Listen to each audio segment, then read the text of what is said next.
ស្បែកក្តោបនេះល្អល្អណា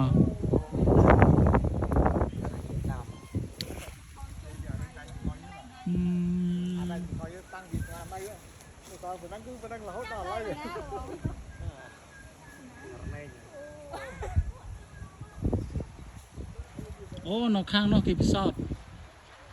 នៅក្នុងថនេលនោះគេពិសោធន៍អានេះគេពិសោធន៍ដែរតាចំណាគេអ្នកពិសោធន៍ដែរនេះចាគេក្តោបចា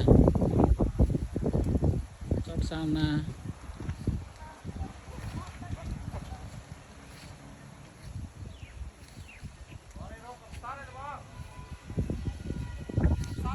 អើយអា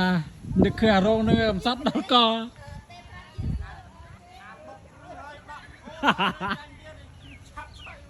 ឈឺចាប់ម៉ែអូអាឈឺចាប់អើយ